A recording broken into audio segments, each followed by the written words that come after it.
Buenos días nuevamente, bienvenidos a esta cuarta Feria Internacional de las Humanidades y de las Ciencias Sociales. Nos da muchísimo gusto que nos acompañen porque esta feria es por ustedes y para ustedes. Esta mañana tengo el honor de presentar al doctor Morelos Torres Aguilar. Él es doctor en Historia por la Universidad Nacional Autónoma de México. Obtuvo mención honorífica y la medalla Alfonso Caso de esa institución por sus estudios de doctorado. Obtuvo asimismo el premio Marcos y Celia Maus por su tesis de doctorado, que fue seleccionada por la Coordinación de Estudios de Posgrado de esa casa de estudio. Asimismo, recibió la beca para estudiantes distinguidos y el premio de ensayo 75 años de autonomía universitaria por la Coordinación de Difusión Cultural. Realizó un postdoctorado en Historia Cultural e Historia de la Prensa en el Instituto de Investigaciones Dr. José María Luis Mora, con el proyecto Instituciones e Iniciativas Culturales en la Ciudad de México durante el gobierno de Francisco I. Madero, 1911-1913, una perspectiva hemerográfica.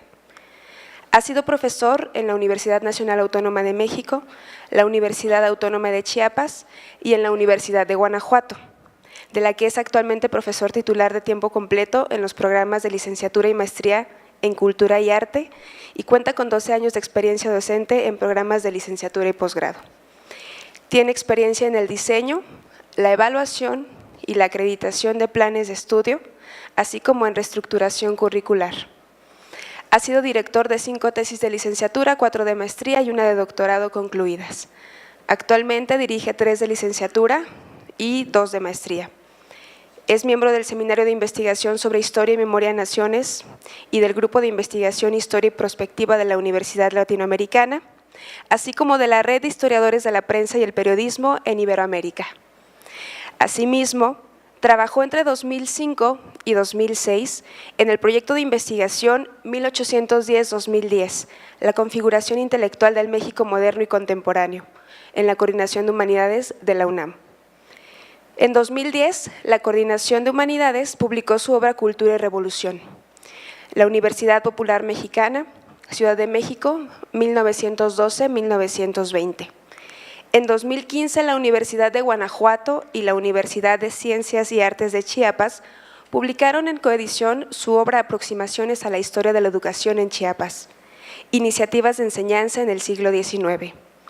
Además, ha coeditado un par de libros, Lo Sagrado y lo Profano en la festividad del Corpus Christi, México, en 2008, en colaboración con Montserrat Gali Boadella, y Vamos a leer un cuento, El papel de los papás y las mamás en la educación y México, en 2014. Ha publicado en revistas indexadas y de amplia difusión de México, Colombia y Costa Rica, y es autor de diversos capítulos de libro en publicaciones editadas por el Consejo Nacional para la Cultura y las Artes, la Universidad Autónoma de Chiapas, el Fondo de Cultura Económica, el Instituto Panamericano de Geografía e Historia, la Universidad de Guanajuato y la Universidad Nacional Autónoma de México. Ha presentado más de 40 ponencias sobre historia de la cultura e historia de la educación en congresos y coloquios, tanto nacionales como internacionales. Se ha desempeñado como jefe de redacción de la revista escénica Difusión Cultural UNAM, de 1991 al 92, redactor del suplemento La Cultura en México de la revista Siempre, del 93 al 94, editor del periódico de teatro universitario La Cabra, en difusión cultural de la UNAM, de 1993 al 96, y director de la revista Punto de Partida de la Dirección de Literatura de la UNAM, en 1997 a 2001. Se han estrenado 3 obras teatrales de su autoría en la Ciudad de México, en Monterrey, en Chilpancingo y en Cali, Colombia. Ha obtenido premios de cuento, como el Premio Punto de Partida, Premio Universitario de Cuento, Premio Carmen Báez, y además ha tenido las becas de narrativa del Centro Mexicano de Escritores y del Fondo Nacional para la Cultura y las Artes. Ha sido incluido en 3 volúmenes colectivos de cuento y 1 de poesía. Publicó la plaqueta de poesía Tierra Abierta y el libro de obras teatrales Abecedario en el Fondo Editorial de Tierra Adentro. Ha publicado artículos, entrevistas y obras literarias en una veintena de periódicos y revistas de México y de otros países. Su principal línea de investigación es Historia de las iniciativas e instituciones culturales y educativas, y esta mañana nos acompaña con la conferencia Historia de instituciones y empresas, un abordaje desde las iniciativas. Sin más preámbulo, recibamos calurosamente al doctor Morelos Torres.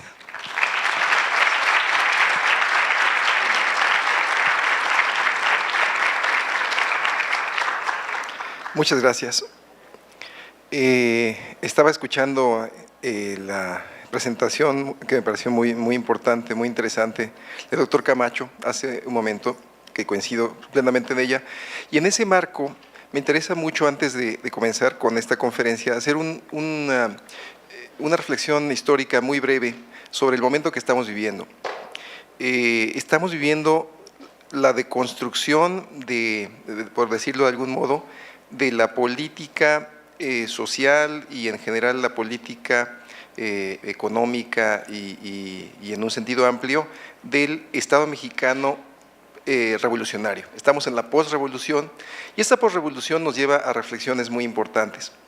Sin duda estamos viviendo las ventajas de esta revolución mexicana que costó muchas vidas, se calcula más de 1 millón de vidas mexicanas y que culminó en un sentido ideológico y jurídico con la Constitución de 1917, que estamos festejando precisamente el centenario este año. Los avanzados derechos sociales que contiene esta Constitución siguen siendo muy avanzados, a pesar de todas las reformas que se han hecho, que son muchísimas, siguen siendo un ejemplo para muchos países en los cuales, y pongo el caso de Estados Unidos, estos derechos sociales, lo cual es paradójico, no existen. Los derechos sociales que los propios mártires de Chicago se encargaron de tratar de llevar al mundo, por eso se festeja el 1 de mayo, en Estados Unidos y en otros países, digamos, que siguen esta perspectiva no social, esos derechos no son reconocidos, y sí en México. Ahora bien, dentro de los que hacemos historia sabemos que siempre la historia no puede ser blanco y negro, siempre hay un sinnúmero de matices, de colores. Dentro de las desventajas de la revolución hay una fundamental, que es y el Estado revolucionario y posrevolucionario, digamos, lo sigue manejando así, o lo sigue manejando así. La desventaja es que nos acostumbró como ciudadanos o como habitantes de este país a esperar que el gobierno haga las cosas. Es decir, si vemos la historia de México anterior a la Revolución Mexicana y la historia de México posterior a la Revolución Mexicana, vamos a ver cómo hay un cambio de mentalidad en la población, en donde la gente se acostumbra a esperar, a reaccionar a las medidas del gobierno, pero no se acostumbra, todavía no nos acostumbramos, es poco a poco, la sociedad civil se va organizando poco a poco, a proponer iniciativas. Eso es un salto que se tiene que dar en la sociedad mexicana, que se está dando en muchos ámbitos, pero es un salto que se da poco a poco, no con la celeridad que quisiéramos algunos, pero es un salto necesario. No podemos vivir acostumbrados a solamente lo que el Estado dicte, porque sabemos muy bien, como lo decía el doctor Camacho hace un momento, que el Estado a veces con frecuencia se equivoca. En este caso, ¿qué es lo que vemos incluso en plena Revolución Mexicana y qué es lo que estamos viendo ahorita? Una emergencia de las iniciativas. Vamos a ver en la segunda parte de esta, vamos a dar 2 pequeñas presentaciones. La segunda presentación se enfoca precisamente al tema que he abordado más, que son iniciativas de índole cultural, pero voy a decirles entonces que esta acción de iniciar es acción fundamental en buena medida de la sociedad contemporánea y ha sido durante mucho tiempo. Esta iniciativa está presente no solamente en el ámbito, por supuesto, de la política, sino en el ámbito de las ciencias, en el ámbito de los inventos, en el ámbito de las realizaciones sociales que surgen, lo dice en una cita que voy a mencionar en un momento más, Pedro Enrique Sureña, quien menciona las grandes obras, y se refiere a grandes obras de la literatura, pero puede extenderse a grandes obras de la humanidad, no son obra de los individuos ni de las masas, sino de pequeños grupos en permanente tensión intelectual. Esos grupos se generan en buena medida en las universidades. Precisamente estos son los lugares naturales donde se generan estos grupos de trabajo, grupos de investigación, comunidades científicas de diversas ciencias que van a encargarse de proponer alternativas, de proponer iniciativas, de proponer cambios incluso de rumbo a la sociedad de determinada localidad o de todo un país. Bueno, dentro de esta perspectiva de las humanidades, en donde estamos tratando de encontrar alternativas a lo que hacemos, porque como ustedes saben muy bien, las humanidades están siendo cuestionadas desde hace décadas en el mundo, en Europa, y tenemos que ofrecer alternativas, tenemos que ofrecer respuestas a estos cuestionamientos. Está el cuestionamiento de que algunas personas piensan que las humanidades no hacen nada o son un adorno de la sociedad o que para qué están ahí, que para qué sirven, ¿no? Está desde eso hasta el intento, por ejemplo, de hacer que las humanidades, un poco a la fuerza o mucho a la fuerza, se inscriban en el marco de las ciencias sociales. Se dice, bueno, las humanidades al menos son como una especie de o apéndice de las ciencias sociales, cuando en realidad los fines que se persiguen en cada una de estas grandes áreas de conocimiento son muy distintos. Las ciencias sociales no forman, las humanidades sí.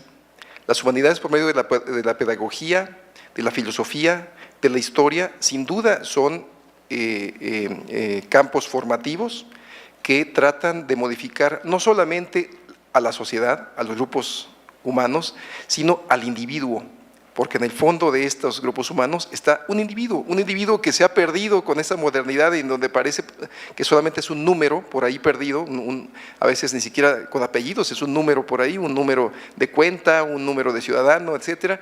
Pero este individuo, sin embargo, es fundamental. Si no entendemos a ese individuo, si no entendemos la importancia de ese individuo, no entendemos el mundo contemporáneo. Hace poco en un seminario hablábamos de un individuo que está modificando completamente la forma en que habíamos vivido durante mucho tiempo.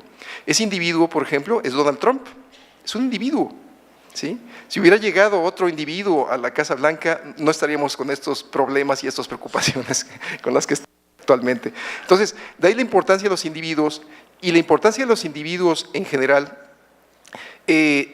no solamente, como habíamos dicho, se da en la política, sino se da en buena medida en todas las actividades humanas, en las ciencias es fundamental, las ideas que genera una persona después de mucho tiempo de trabajo y que modifican una época. Los científicos saben muy bien que no es cierto este asunto de que Newton se le ocurrió la ley de gravitación universal porque se le cayó una manzana en la cabeza. Por supuesto que no, él pensaba en eso de día y de noche, estaba obsesionado con su conocimiento y así es como llegó a generar esas importantes leyes. Bueno, vamos a abordar este tema de historia de instituciones y empresas con esa perspectiva, de tratar de entender el mundo contemporáneo y el mundo del siglo XX, en buena medida, a través de este enfoque de iniciativas y iniciativas que se dan como instituciones, iniciativas que se dan como empresas. Aquí en esta parte, por eso escribo que las instituciones, es importante entenderlo, las instituciones son una característica muy importante en nuestro tiempo. Para quienes estudiamos la historia, las instituciones tienen como objeto de estudio varias ventajas. Una de ellas es que las instituciones dejan una huella, ¿sí? A diferencia de los individuos que no necesariamente dejan una huella, la dejan en su familia, la dejan las personas que les conocen, la dejan si se escribe en un diario, se escriben cartas, se escriben de diversas maneras, dejan una huella, pero no necesariamente. Las instituciones tienen que dejar una huella, esa es la ventaja que nosotros tenemos al estudiarlas, porque dejan, por ejemplo, actas, dejan registros, dejan conversaciones, dejan publicaciones, dejan proyectos, planes, informes, etc. En un principio las instituciones, como aquí digo entonces, aludían a instituciones jurídicas, fundamentalmente, ¿no? Y esas instituciones jurídicas, se hablaba de leyes fundamentalmente, se hablaba de constituciones, era lo que se estudiaba como instituciones, y sin embargo, a lo largo del siglo XX, la historia de instituciones empieza a ver que con esta parte jurídica de fondo, todas las instituciones tienen una importancia, una relevancia muy clara en su respectivo ámbito, y cada institución merece ser estudiada. Una institución fundamental de nuestro tiempo, sin duda, es la universidad, ¿sí? las instituciones educativas, las instituciones culturales. Y entonces se hacen estudios, por ejemplo, en los últimos 20 o 30 años sobre universidades, universidades de diversas partes de México, precisamente con esta perspectiva. En el caso de la historia de las empresas, hay una… en el mundo, en España, por ejemplo, se hace mucha historia de empresas. Sin embargo, hay mucho que explorar de estas empresas. Como digo aquí, hay algunos teóricos que han trabajado mucho esta historia de empresas, Joseph Schumpeter, Arthur H. Cole, en Harvard, proponen un amplio programa de investigación sobre el empresario. ¿Por qué? Porque este empresario, digamos, en esa fase de iniciador, en esa fase de generador de una empresa, está modificando su entorno, no necesariamente de una forma positiva, no quiero decir con esto que es una historia de rosas y cielos azules. Muchas veces las empresas que no tienen una perspectiva social, sin duda modifican negativamente su entorno, pero estamos hablando en general del empresario y cómo este empresario, este iniciador, esta persona que va a tener una inversión y que va a tener una idea, y que muchas veces, en el caso de la historia de la humanidad, empieza de una forma muy modesta, va a modificar sin duda la sociedad en la que se inserta.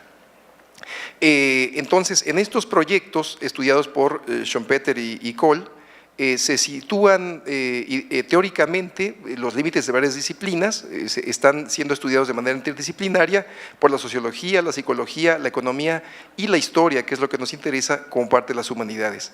Y de esta manera se crea una necesidad de nuestro tiempo, de hacer los estudios de manera interdisciplinaria. Es muy difícil encontrar digamos, una perspectiva lo más completa posible si solamente la abordamos desde un punto de vista disciplinar.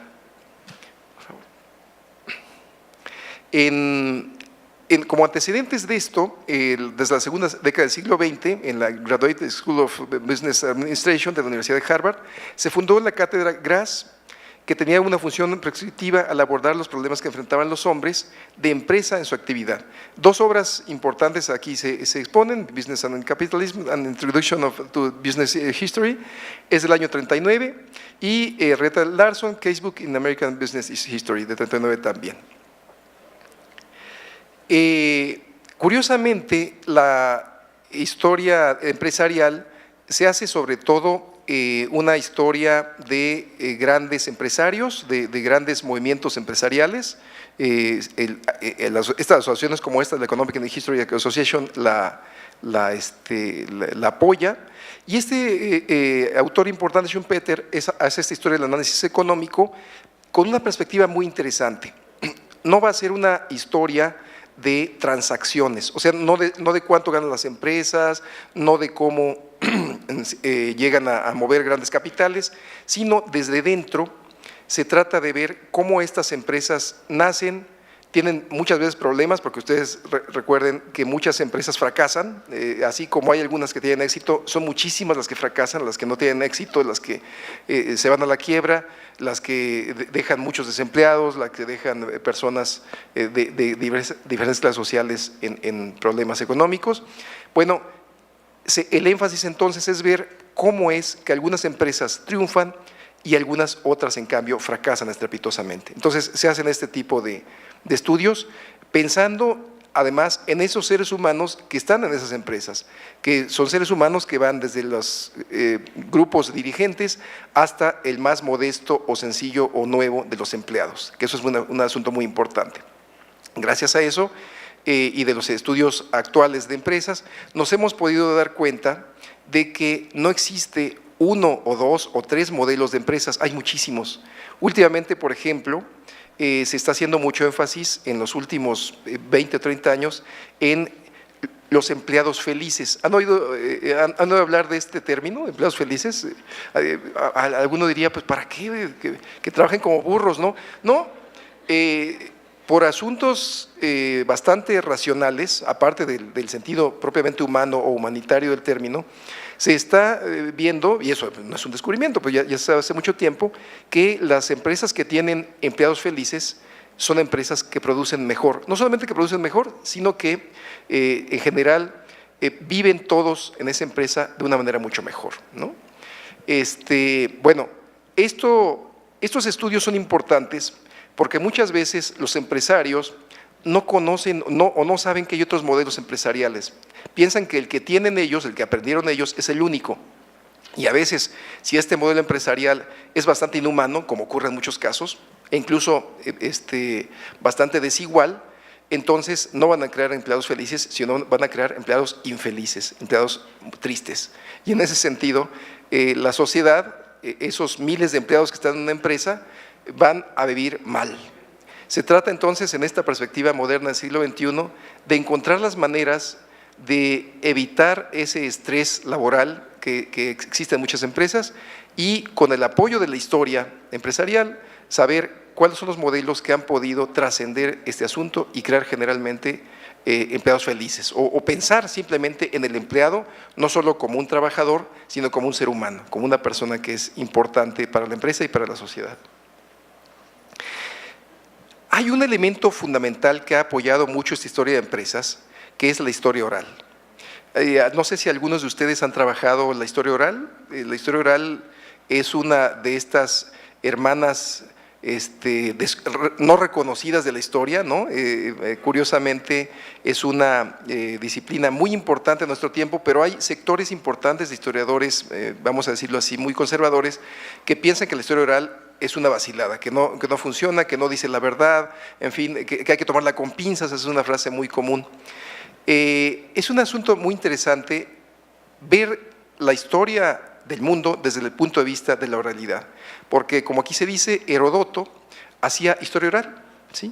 Él entrevistaba a personas, él se aproximaba a los testigos, él se aproximaba a las personas que habían estado allí donde habían ocurrido los acontecimientos y les preguntaba qué es lo que había ocurrido, porque ellos no escribían historia, el que la escribía era Heródoto. Entonces, estos testimonios orales son en buena medida el origen de la historia, solo que con el paso del tiempo se ha ido esto olvidando, ¿no?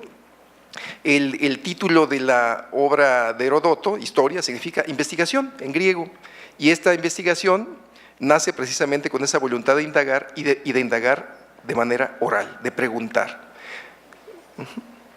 Pues bien, desde Tucídides hasta nuestros días, el documento escrito desplaza a la historia oral, al testimonio oral, como fuente confiable, y para el siglo XIX, con la historiografía científica alemana, los historiadores simplemente habían descartado a la historia oral, habían descartado esa parte como fuente histórica, se basaban en el documento. Curiosamente, si una persona decía algo de manera oral, no servía, solo si lo escribía, lo cual es una cosa muy curiosa. Bueno, este desdén hacia la historia oral procede de una interpretación sobre el documento que pretende la búsqueda de la verdad, sobre la comprensión de esa verdad. Alfonso Caso, un historiador muy importante del siglo XX mexicano, decía: finalmente la verdad histórica no es más que probabilidad. Nunca sabremos en realidad, por ejemplo, qué es lo que realmente ocurrió cuando llegó Hernán Cortés a México, bueno, a lo que era México. Nunca sabremos qué pasó con el Fuerte Navidad, un fuerte que había construido Cristóbal Colón y que fue destruido antes de su segundo viaje. Nunca sabremos muchas cosas. Sin embargo, en la actualidad, por ejemplo, autores como Gadamer dicen: es más importante que la búsqueda absoluta de verdad, que es una ilusión, la búsqueda de comprensión de lo que sucedió, por qué sucedió, ¿sí? Y a eso nos sirve, sin duda, para eso nos sirve la historia oral. Bueno, esta historia oral renace en el mundo moderno durante el siglo pasado, en el siglo XX, en los años 40, el periodista Alan Nevins hace este grupo de investigación, un programa de entrevistas, dice él, volcado en la recuperación de informaciones acerca de la actuación de los grupos dominantes norteamericanos. Aquí encontramos, curiosamente, un eslabón entre la historia empresarial y la historia oral. En la actualidad, por supuesto, esta historia oral se ha enfocado a modelos más sociales. Por ejemplo, de los años 60, 70 hasta nuestros días, buena parte de la historia oral que se hace es la historia de los que no tienen voz, de los sin voz, de los que de otra forma no podrían ser escuchados, como los trabajadores, como las amas de casa, como en su momento, por ejemplo, las costureras, etc. Sin embargo, esa perspectiva social, que es muy importante, la historia oral, no debe dejar de lado el hecho de que se hizo, en el origen de este movimiento ya en el siglo XX de historia oral, se hizo una historia de élites. Esto es muy importante. Si no comprendemos cómo piensan las élites, no comprendemos cómo piensa el mundo, no comprendemos cómo se mueve el mundo. En buena medida tenemos un gran vacío de conocimiento de cómo piensan las élites y de esa manera desdeñamos algo que es muy importante para modificar las situaciones de injusticia que hay dentro de esas élites.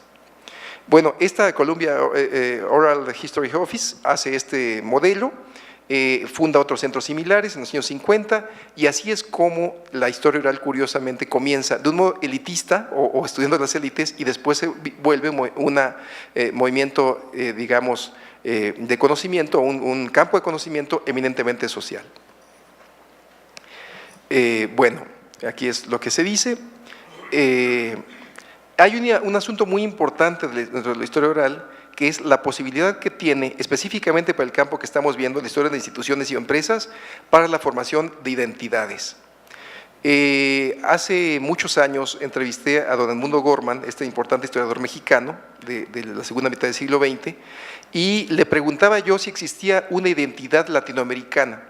Y entonces él, como era muy sarcástico, decía, bueno, la identidad, ¿dónde se metió? ¿En una cueva? ¿En un árbol? ¿Dónde la escondieron? ¿Dónde ha quedado? Y me dijo una frase muy interesante, me dijo, la identidad de una región no es otra cosa que su historia, ¿sí? Lo que identifica a una región es su historia. Lo que identifica incluso a una persona es su historia.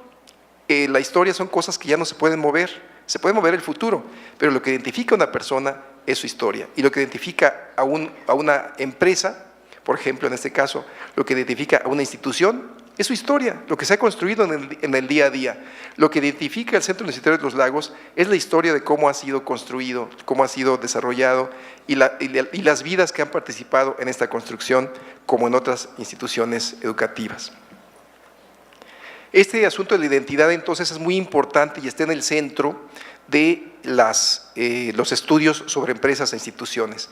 Por eso en la actualidad, y desde hace tiempo, pero últimamente con más asiduidad, las empresas se están interesando en que se hagan estudios sobre esas empresas, están pagando los estudios, porque lo que buscan es tener una identidad. Es decir, ¿en qué nos diferenciamos en esta fábrica de zapatos, por el caso del León, por ejemplo, ¿no?, de otras fábricas de zapatos que existen? ¿Cómo se identifica, cómo se diferencia esta empresa que produce cuadernos de otras empresas que producen cuadernos? ¿Qué es lo que nos hace distintos? ¿De qué tenemos que estar orgullosos y de qué tenemos que estar conscientes? Bueno, en el centro entonces de esta identidad está esta figura que es el emprendedor. Esta palabrita que a muchos no nos gusta tanto porque es una palabra relativamente reciente y nosotros no fuimos formados de esa manera, sin embargo ha abordado muy diversos ámbitos del conocimiento, tanto así que en una conferencia reciente el doctor Álvaro Matute, un importante historiador mexicano, al acabar su conferencia, uno de los alumnos, le dijo, de los oyentes, se levantó y le dijo, doctor, yo acabé mi carrera de historia y ¿qué hago con ella? No tengo trabajo. Entonces el doctor Matute le dijo, bueno, ustedes pues en el mundo moderno se supone que tendrían que ser emprendedores. Y entonces otro exalumno se levantó y dijo, doctor, pero ¿cómo nos dice eso? Casi está matando la carrera de historia, llamándonos emprendedores. Y el doctor le respondió, bueno, usted puede llamarme como quiera, pero lo que me interesa es que los alumnos tengan trabajo, que los alumnos tengan una forma digna de vivir conforme a lo que estudiaron. Bueno, este emprendedor está en el centro de las empresas. Sin duda, esta figura del emprendedor, en el caso de las empresas, es similar a la del descubridor de los viajes de circunnavegación del globo o de los viajes de descubrimiento de los lugares. Este emprendedor, su trayectoria sin duda es la que estamos buscando en las empresas. Como aquí se dice, este término ha cambiado. En la Edad Media era una persona que emprendía alguna cosa, que iniciaba alguna cosa, pero también podía ser una persona contratada por el gobierno para una obra pública por un precio determinado, arriesgaba una parte, ganaba otra, ¿no? Y también podría ser un agricultor poderoso que empleaba tecnologías intensivas en capital, puesto que las tecnologías en ese tiempo, en el siglo XVIII, las nuevas tecnologías de cultivo, por ejemplo, eran novedosas y en ese sentido era un emprendedor. Y Jeeves habla de esta definición empresarial que perdura hasta el siglo XX. Para él, el empresario, dice, es el principal agente de la producción, pues es quien la pone en movimiento, ¿sí? Es decir, quien dinamiza esta producción es el emprendedor. Su función entonces es la de mediador entre los demás agentes que aportan factores, combina los objetos para alcanzar la producción de un bien, y la clave de su función es establecer la relación adecuada entre los medios empleados y el producto conseguido, pues ahí, dice, es donde se manifiesta el buen juicio empresarial. Esto es muy importante porque implica no solamente una formación, sino una capacidad de organización, por ejemplo, que le permite entonces llevar adelante su idea, ¿no? Schumpeter sostiene que las innovaciones son la base del desarrollo económico de una sociedad. La base del desarrollo de una empresa cualquiera está la innovación. Hace poco, en de una conferencia que escuché de un ingeniero, él decía, qué lástima que en México lo que estemos vendiendo sea mano de obra barata, ¿sí? Porque esa mano de obra barata la puede encontrar el país respectivo en cualquier lugar pobre del mundo. Y además esa mano de obra barata no dura mucho, porque después en un país al que le va bien, la mano de obra ya no es tan barata y entonces las empresas buscan nueva mano de obra barata en otros lugares del mundo. Y este ingeniero decía, a lo que tenemos que apostarle es a la innovación. Esa innovación, eso que solamente se puede crear en cierto lugar, en una empresa mexicana, por ejemplo, en una universidad mexicana, porque él hablaba mucho de la relación entre empresa y universidad, eso sí, no se puede comprar en otro lugar más que en donde se genera. Y entonces él estaba diciendo, estaba de acuerdo con Schumpeter, aunque no lo mencionó, que las innovaciones son la base del desarrollo económico de una sociedad. Por lo tanto, el empresario es ese elemento dinamizador por excelencia, pero entonces tiene que estar aliado, por supuesto, a los que saben. Este ingeniero decía, las alianzas se establecen con universidades. Cuando no se establecen alianzas con universidades, se pierde la innovación, se dejan de hacer cosas, ¿no? Contrario a lo que pensaba Say un siglo antes, Say piensa que las empresas tienden, y los emprendedores, al equilibrio. Schumpeter piensa que los empresarios tienden al desequilibrio. ¿Por qué? Porque modifican, por ejemplo, un mercado y modifican incluso la mentalidad de la gente con cierto producto. Piensen ustedes, por ejemplo, en el iPod o en el iPhone, ¿sí? Entonces, al hacer el iPhone se desequilibra un mercado, todo parecía estar muy tranquilo hasta que se produce algo que todo el mundo quiere, ¿no? Y hacen largas colas para comprar el iPhone 5 y luego el iPhone 6 y no duermen pensando que, por favor, les abran la puerta antes a ellos. Bueno, este asunto es el asunto de la innovación y cómo esta innovación y este movimiento del emprendedor desequilibra la forma en que la gente vive, ¿no? Bueno, ser innovador, Schumpeter dice, supone ciertas cualidades especiales, pues introducir innovaciones supone hacer valer lo nuevo frente a lo rutinario. Lo que se dice comúnmente, se llama comúnmente crear necesidades. Antes del iPhone no teníamos la necesidad de usarlo, pero ahora la gente tiene la necesidad de usarlo y si no lo usa, sufre, ¿no? El castigo más frecuente en un análisis que se hacía de personas de clase media y a veces clase baja, de los papás, es quitarle el celular al hijo, ¿no? Entonces es un castigo terrible, ya olvídense de los cuerazos o chanclazos, ahora es quitarle el celular, el chico sufre, ¿no? Bueno, es una necesidad creada sin duda. Bueno, podemos decir entonces que los empresarios son simplemente aquellas personas con ingenio y creatividad para encontrar los cauces que acrecienten su propia riqueza, poder y prestigio, sin duda están pensando en su beneficio, ¿sí? Pero al mismo tiempo están generando una corriente novedosa y están modificando su entorno. Poco les interesa si la actividad que logra incrementar su poder económico añada mucho o poco al producto social o sea incluso un obstáculo real para la producción. Hay algunas empresas que tienen un pensamiento social. A eso deberían tender las empresas, pero para saber cuáles son estas empresas y cuáles son los modelos que emplean, hay que estudiar esas empresas. Hay que estudiar cómo se desarrollan las empresas, porque las empresas mismas no se estudian a sí mismas. Las empresas producen, las empresas generan riqueza, las empresas generan productos, pero muchas veces esas empresas no se detienen a pensar qué es lo que están haciendo. Por eso no pueden tener de manera natural una conciencia, es muy difícil que la tengan de inicio. Salvo cuando se hace una reflexión y las empresas se detienen a decir, a ver, esto lo estamos haciendo mal y estamos afectando a otros en un momento dado. Eso es de manera ideal, aunque a algunas no les importa, ¿no? De ahí que pueden existir funciones empresariales productivas, improductivas o incluso destructivas. En fin, no voy a ahondar en esto, pero podemos encontrar todas y cada una de ellas como parte de la actividad económica de los empresarios a lo largo del tiempo. Cuando predominan las funciones productivas sobre las demás, se dice que el país tiende a crecer económicamente, ¿sí? Se da esta tendencia de crecimiento económico. Bueno, vamos a hablar en este caso de iniciativas. Este emprendedor es el que tiene una iniciativa. Es decir, es una persona que consigue recursos y dice, vamos a hacer esto. Cree en su producto, está seguro de que le va a ir bien, a veces no le va a ir bien, pero él está seguro que le va a ir bien, es una persona optimista. Y entonces, hay diferencias interesantes entre iniciativas e instituciones o empresas en un momento dado. Las grandes instituciones de nuestro tiempo comienzan muchas veces como modestas iniciativas. Las grandes universidades de nuestro tiempo empiezan como modestas iniciativas. No todas las universidades, digamos, o más bien ninguna, se crea de una vez y para siempre, con todo el dinero del mundo. Ustedes mismos han visto el crecimiento de este Centro Universitario de los Lagos, que ha sido paulatino. Empieza con un modesto grupo de personas que creen en lo que hacen, que generan, por supuesto, productos, en este caso académicos e intelectuales, y que van creciendo con el impulso de ellos mismos, ¿no? Entonces, este asunto de las iniciativas es el paso previo a las empresas y el paso previo a las instituciones. Por eso es tan importante este asunto de las iniciativas.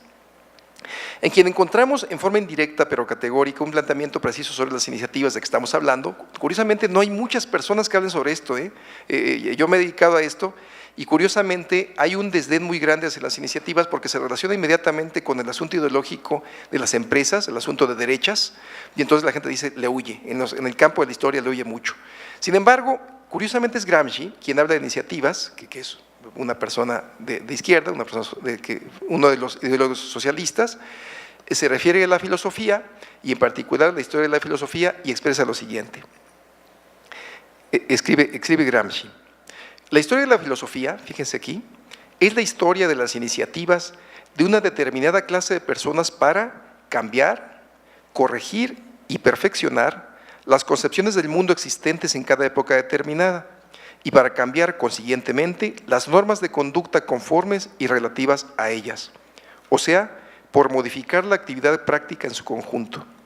La filosofía de una época no es la filosofía de tal o cual filósofo, de tal o cual grupo de intelectuales, de tal o cual sector de las masas populares.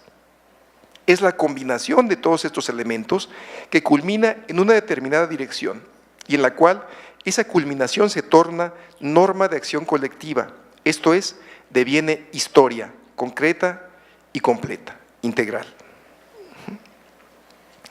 Lo que Gramsci expone sobre la filosofía, que por supuesto es la madre de las humanidades, puede extrapolarse con fortuna para explicar cómo se construyen, por ejemplo, los sistemas laborales o cómo se comporta el conjunto de procesos que constituyen una empresa o una institución.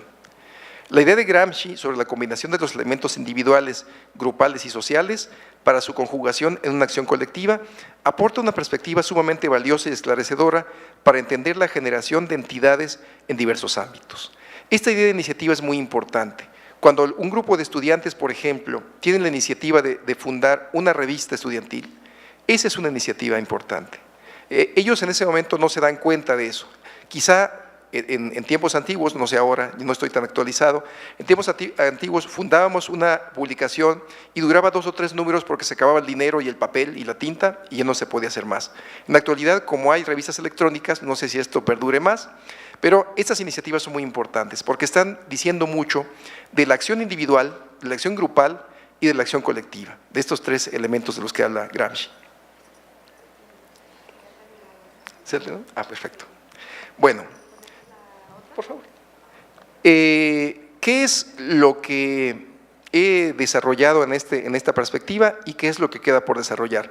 Voy a hablar muy brevemente en esta segunda presentación, que es breve, de un objeto de estudio que son las iniciativas en el campo de las instituciones culturales, ¿sí? Esa es la presentación que vamos a ver ahora, y cómo estas iniciativas permiten entonces generar esas instituciones culturales. Igualmente, instituciones como la actual Secretaría de Cultura del Gobierno Federal, que antes era el Consejo Nacional para la Cultura y las Artes y que antes devenía del Departamento de Bellas Artes, etcétera, instituciones previas.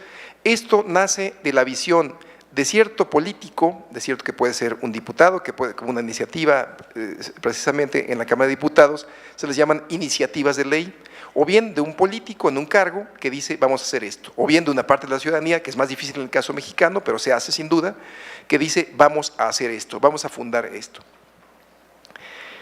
Las iniciativas en la historia podemos verlas desde el campo, por eso, de la historia de las ideas, como en el caso de Gramsci, digamos, sería una parte de la historia de las ideas, de ciertas ideas fundadoras, de ciertas ideas para la acción. No son ideas solamente teóricas, sino son ideas para la acción. Y también iniciativas políticas, creación de leyes, firma de tratados, reglamentos. De pronto dos países tienen la iniciativa de hacer un tratado multilateral o bilateral, por ejemplo, de no proliferación de armas nucleares. Bueno, eso es una iniciativa y se le ocurre a personas, no viene del cielo ni viene por una máquina, se le ocurre a personas, a seres humanos que con base, por supuesto, en un asesor, hay un ejército de asesores, de diplomáticos, políticos, expertos en periodismo, etcétera, etcétera, etcétera, que dicen vamos a hacer esto. Hay iniciativas económicas, por ejemplo, acuerdos, programas de desarrollo social, fundación de empresas, aquí está la fundación de empresas, y hay también iniciativas de índole cultural. Aquí podemos tocarle ahí a ver si suena.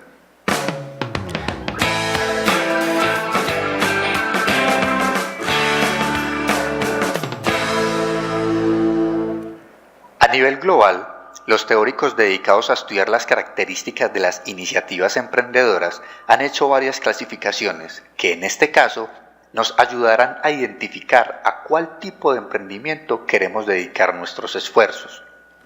Tipos de emprendimiento. Principalmente se dividen en dos: emprendimiento por necesidad y emprendimiento por oportunidad. Emprendimiento por necesidad, acción empresarial iniciada por personas que al momento de tomar la decisión de poner en marcha una actividad económica lo hicieron motivados por la falta de ingresos necesarios para la subsistencia o por el deseo de obtener una fuente de ingreso adicional. Esta al igual se divide en dos: por subsistencia y tradicional. Por subsistencia, acciones empresariales dirigidas a generar ingresos diarios para vivir o un autoempleo, sin una planificación o visión de crecimiento y que tiende a no generar excedentes. Tradicional, acciones empresariales dirigidas a la generación de ingresos diarios que cuentan con una estructura organizacional y que utilizan el conocimiento técnico para la generación de excedentes que permite la acumulación. Tienden a desarrollar su actividad en sectores tradicionales de la economía sin elementos diferenciadores en sus productos o servicios. Emprendimiento por oportunidad, acción empresarial iniciada por personas que al tomar una decisión de poner en marcha una actividad económica lo hicieron motivados por la identificación de una oportunidad de mercado. Esta al igual se divide en dos: dinámicos y de alto impacto. Dinámicos, acciones empresariales con alto potencial de crecimiento, donde el uso del conocimiento, la gestión tecnológica y del talento humano, el potencial de acceso a recursos de financiación e inversión y una estructura de gobierno corporativo les permite generar una ventaja competitiva y una diferenciación de sus productos o servicios. Alto impacto. Empresas con capacidad para transformar y dinamizar las economías a través de procesos sistemáticos de innovación y generación de empleo.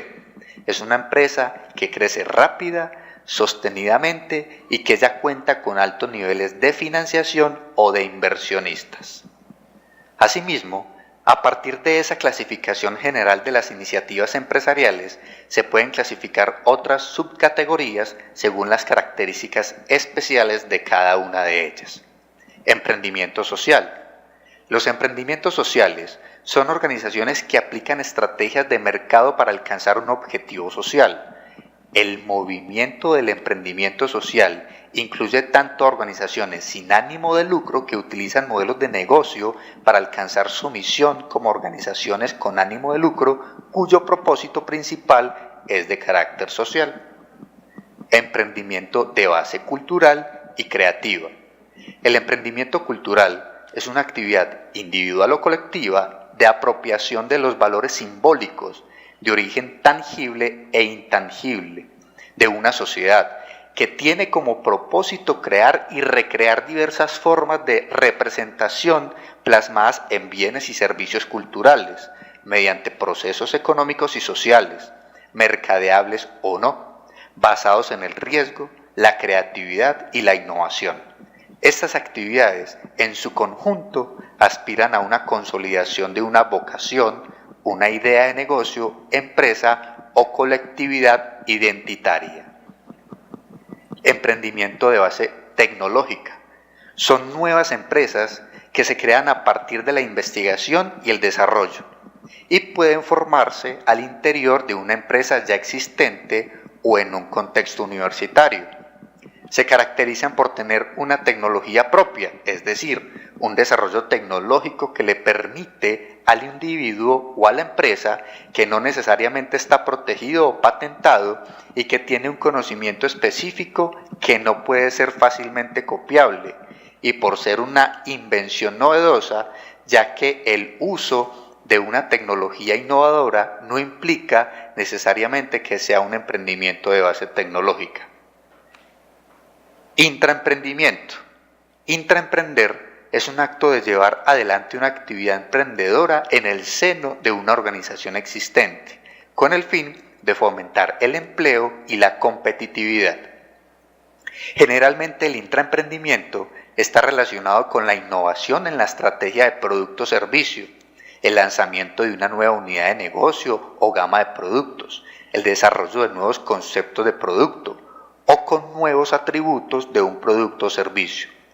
Todos ellos requieren movilizar el talento humano de las personas de la organización a la búsqueda de nuevas oportunidades y retos estratégicos. Hemos visto los diferentes tipos de emprendimiento y una de las maneras que se pueden clasificar. Sin embargo, existen otras formas y pueden cambiar según la evolución de los estudios en el tema. Ambientes de... Bueno, a estas alturas, ahorita que estaba viendo la presentación, muchos se preguntarán, ¿qué tiene que ver esto con las humanidades? ¿No? Parece una plática de empresas. Bueno, si no entendemos cómo funcionan las empresas, no podemos aspirar a modificarlas, no podemos aspirar a mejorarlas, no podemos aspirar a que los empleados vivan de manera feliz, que vivan de manera mejor. Porque muchas veces, como habíamos dicho hace un momento, la forma en que funcionan las empresas es inconsciente, se generan recursos, eso es todo, se generan productos. Pero el día a día, la forma en que conviven las personas y en que trabajan al interior de estas empresas, en eso no hay suficiente énfasis y no hay suficientes estudios muchas veces. En eso, sin duda, tienen un gran porvenir las humanidades para explicar y modificar en su momento esas formas de funcionamiento internas para que se ajusten mejor a los principios que hace un momento mencionaba el doctor Camacho, ¿sí? Por ejemplo, a los principios de justicia social, los principios de desarrollo personal y humano que todos tenemos derecho a aspirar. Bueno, en esta parte final, iniciativa cultural, que es lo que yo he desarrollado fundamentalmente, aquí tenemos los antecedentes, digamos las etimologías del término de iniciar, el principio, lo que ocurre al principio, la puesta en marcha, y se entiende entonces como punto de origen para la generación, la fundación, la creación, en este caso la formación de un evento, una práctica, una forma de expresión o un constructo cultural aplicándolo a las instituciones culturales. Una institución cultural consiste en una idea consolidada. Es una iniciativa, vamos a decirlo así, que fue exitosa, que estuvo bien organizada y que se llevó a buen término, que tiene una relación formal con el entorno que lo hace posible. Por ejemplo, ustedes seguramente sabrán del caso de muchas iniciativas culturales que no fructificaron, que no tuvieron éxito. En el siglo XIX, por ejemplo, el duque Saxe-Meiningen, que dirigía obras de teatro, tenía una gran virtud sobre los demás directores de teatro de la época, que sabía organizar los grupos para que no dilapidaran recursos y no se quedaran en la quiebra. Y así es como pudo desarrollar su trabajo 20 años. Bueno, las instituciones culturales tienen que hacer esto mismo, tienen que organizarse y saber funcionar de una manera consolidada o consistente. Bueno, vamos a saltar el asunto de la organización. En el siguiente, ¿quiénes hacen en este caso estas iniciativas culturales? Intelectuales, artistas, científicos. Hay una definición de intelectual que da Roderick Camp, que es un sociólogo muy importante, que dice: un intelectual es un individuo que crea, evalúa, analiza o presenta símbolos, valores, ideas e interpretaciones trascendentales a un auditorio amplio de manera regular. Una persona que está en su casa, en un gabinete escondido, haciendo cosas maravillosas, no entraría en esta definición intelectual de Roderick Camp. Tiene que estarlo haciendo de manera regular a un auditorio amplio.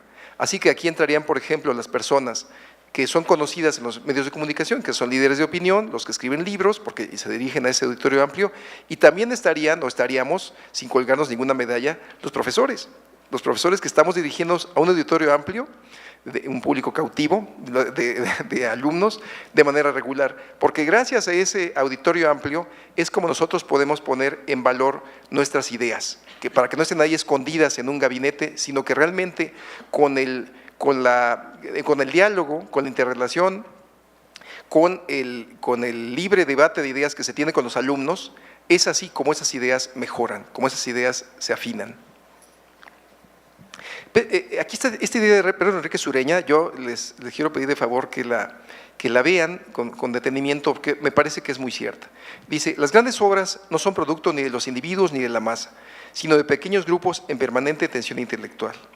Escribe una carta a Alfonso Reyes y escribe esto: en ese sentido, los principales hacedores de la cultura son los grupos, y por extensión las generaciones, organizadas y articuladas en torno a ideas concretas, a figuras nodales y a liderazgos eficientes. En la actualidad estoy haciendo una investigación en la Universidad de Guanajuato sobre los 30 años de física en la Universidad de Guanajuato, con la fundación del IFUG, del Instituto de Física de la Universidad de Guanajuato. Estamos hablando de comunidades científicas, es decir, la idea de que el científico está por ahí con su bata blanca escondido en un laboratorio inventando cosas, en realidad eso no corresponde a la realidad. Corresponde a la realidad el hecho de que está dentro de un grupo de investigación, de una comunidad científica, y muchas veces este grupo también tiene que diversificarse para conseguir recursos, tiene que estar tocando muchas puertas. Bueno, pues esos grupos son los importantes. Ya estamos al siguiente, por favor, si lo hubiera. Bueno, no, ese es mi libro, pero ya no voy a hablar de mi libro. Bueno, voy a concluir entonces esta propuesta que por supuesto no hago yo, hacemos varios profesores, estamos trabajando al respecto. Estamos trabajando varios profesores de la Universidad de Guadalajara y de la Universidad de Guanajuato con la idea de encontrar una aplicación para las humanidades. Por supuesto que esto no es algo novedoso, son términos que ya han sido utilizados, pero estamos en el contexto mexicano y en el contexto de la región del Bajío y en el contexto de nuestros estados de Guanajuato y de Jalisco, estamos buscando las maneras más atractivas y más digamos, eficientes y socialmente responsables de hacer que las humanidades tengan una aplicación en la sociedad. No basta con que sepamos mucho, que sin duda lo sabemos, sino que necesitamos ver la manera en que ese saber que generamos también sea el saber de todos, de la sociedad, y no solamente de los que nos dedicamos a leer nuestros libros. Entonces, en el caso de las iniciativas e instituciones culturales, podemos entender estos constructos como sistemas donde los individuos, los grupos y las colectividades coexisten dentro de estructuras jerarquizadas y dentro de determinados modelos políticos y económicos. Sin embargo, digo aquí, esta coexistencia no es de ninguna manera pasiva, pues cada una de las iniciativas tiene la capacidad de incidir en el sistema preestablecido y de, sobre todo, transformarlo. Es decir, si hay una forma de modificar la sociedad es por medio de estas iniciativas. De esas iniciativas que están bien concebidas, bien organizadas, cuyas comunidades o grupos que las respaldan y las ponen en acción están bien consolidados y que sin duda, partiendo de un hecho muy pequeño, pueden llegar a modificar de una manera muy importante la sociedad. Les voy a mencionar una iniciativa posible. Si elaboramos una iniciativa de modificación del currículum de la educación primaria, por ejemplo, ¿no?, que contemple el hecho de la formación del ciudadano, si se logra hacer esto, sin duda estaremos modificando profundamente la sociedad mexicana. Somos una sociedad sin ciudadanos, lo cual es terrible, no existe, en realidad eso es un eufemismo, no hay ciudad, no hay democracia, sociedad democrática que carezca de ciudadanos y sin embargo no tenemos esos ciudadanos. Bueno, ¿cómo podemos modificarlos? Por medio de una iniciativa de modificación de un plan de estudios de la primaria o la secundaria, pero eso es tarea que tenemos por delante. ¿Hay algo más?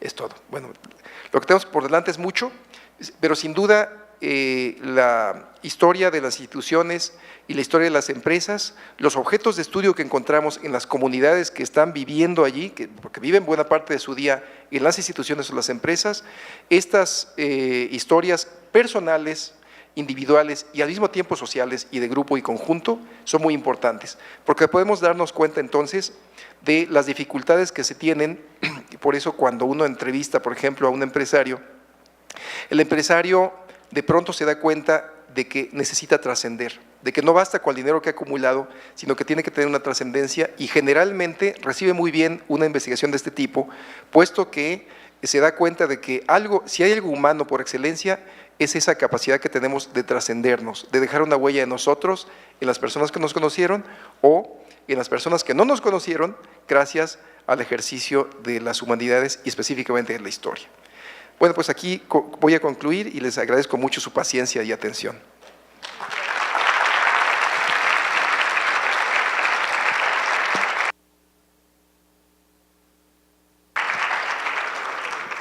Muchísimas gracias al doctor Morelos Torres. En este momento se abre un espacio, una sesión para preguntas y respuestas que con gusto el doctor Morelos atenderá.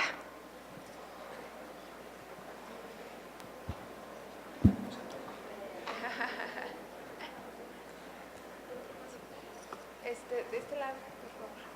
Sí, ya. ¿Con este? Sí. Gracias. Bueno, muchas gracias al doctor Morelos Torres. Estábamos hablando aquí a un lado, que fue una conferencia tan rica que dio para todas las humanidades y las ciencias sociales y todas las carreras que se imparten en el CU Lagos, hasta de pasada a la física. Mi pregunta quizá ya la respondió en parte al final de su conferencia, y es sobre este nuevo campo laboral que pueden tener los humanistas, en particular los historiadores, que es la historia de las empresas. ¿Cómo ve los empresarios, para el caso de León, que hay mucho empresario local en varias ramas, sobre todo del zapato? ¿Cómo ve la recepción de estas iniciativas? Es decir, ¿qué tiene que hacer un joven para llevar? ¿Qué carpeta debe qué nueva área de oportunidad debe de crear para llegar a un empresario y convencerlo de que a la empresa le conviene tener una historia de su institución? Es una pregunta muy importante. Voy a responder con una anécdota muy curiosa que me sucedió precisamente con la comunidad de la división actual de Ciencias e Ingenierías de la Universidad de Guanajuato. Fui al evento de los 30 años de esta división y anunció el doctor David Lepine, el actual director de la división, anunció el estudio que estoy haciendo. Entonces, el doctor Mauro Napsuciale, que es el actual director de apoyo, investigación y posgrado de la Universidad de Guanajuato, dijo: pues en este instituto, porque ya no es instituto, pero todos lo sienten como un instituto todavía, dice, nos han pasado cosas raras, cosas buenas, cosas malas, pero nunca nos había pasado que nosotros fuéramos el objeto de estudio.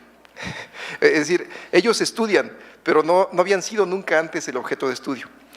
Y entonces se hizo la expectación y dijo, y lo recibimos eso con mucho entusiasmo y con mucho gusto. Dice, porque nos damos cuenta de que no nos conocemos, no sabemos lo que hemos hecho. Entonces, por este y por otras anécdotas similares, en otros ámbitos, no hemos trabajado todavía en León con esto, que es un área prometedora, pero hay mucho que hacer.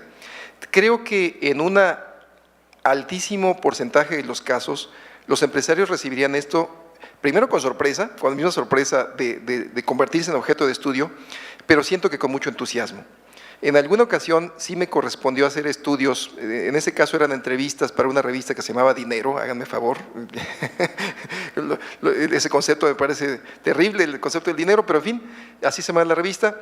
Y cuando entrevisté a algunos empresarios de empresas pequeñas, una de ellas, por ejemplo, era el fundador de la empresa Maui, que produce, creo que, tablas de surf y bermudas, en fin, cosas así como de playa. Me pareció muy curioso que él le dijo a su secretaria, ya llegó el joven de yo estaba muy joven, de la revista Dinero, por favor, no recibo llamadas, no estoy para nadie, y me concedió 2 horas de su valioso tiempo, en las cuales se puso a recordar su vida. Esto es muy importante, es decir, si ustedes, por ejemplo, que estoy seguro, llegan a hacer actividades importantes en sus vidas, llegan a tener 50 años, 60 años, se darán cuenta de que es algo muy importante hacer un alto y reflexionar sobre cómo llegaron a obtener eso que están generando, cómo llegaron a tener eso que están teniendo, un empleo, una beca, unos estudios en el extranjero. No es una labor sencilla, es una serie de pasos muy importantes que se dan, de oportunidades que se toman, de esfuerzos sin duda importantísimos, y reflexionar sobre eso creo que es muy atractivo para la mayoría de los empresarios. En mi opinión, ese sería un área de oportunidad. Repito, primero con mucha sorpresa, porque muchas veces ellos no saben que alguien desde las humanidades puede estudiarlos, pero sin duda creo que muchos de ellos van a responder de manera positiva. ¿Alguien más?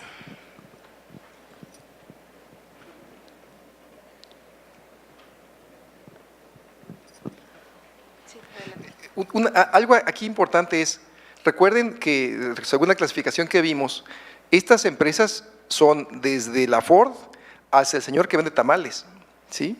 O sea, ese señor que está en una esquina vendiendo tamales 10 años de su vida y que todo el mundo conoce, o tacos y se hace famoso, y que muchas veces no produce un excedente, él está viviendo solamente de eso y solamente produce para sobrevivir. Bueno, él también tiene una historia que contar muy importante, ¿no? Es decir, el tamaño aquí no importa. El tamaño de la empresa no importa, lo importante es las vidas, y por eso son las humanidades las que nos encargamos de estudiar eso, las vidas que están detrás de cierta actividad y hacer ver que estas vidas son importantes. La persona que se levanta a las 4 de la mañana para ir a conseguir las verduras con las cuales preparar sus salsas, para preparar sus tacos, bueno, pues eso que hace de manera cotidiana y que él no se da cuenta porque él lo hace diariamente, esos esfuerzos que tuvo, las dificultades que tuvo para financiarse, etcétera, todo eso es importante también para una construcción de una historia de pequeña, mediana o gran empresa, ¿no? Sin duda.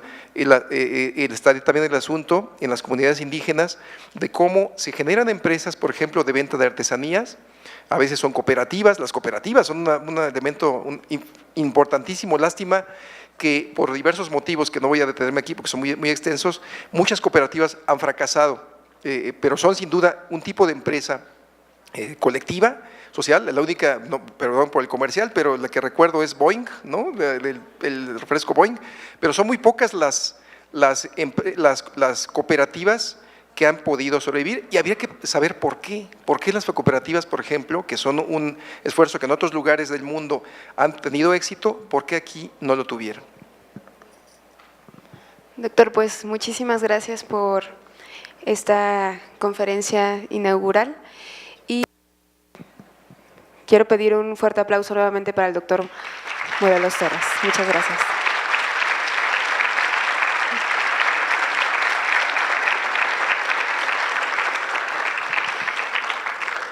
Y queremos hacer entrega de un presente.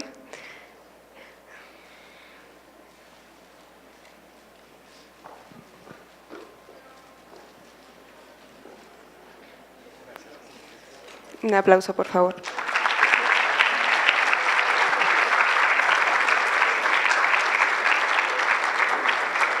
A propósito de otra empresa local y a propósito también de su participación en esta cuarta Feria de las Humanidades y de las Ciencias Sociales. Muchas gracias.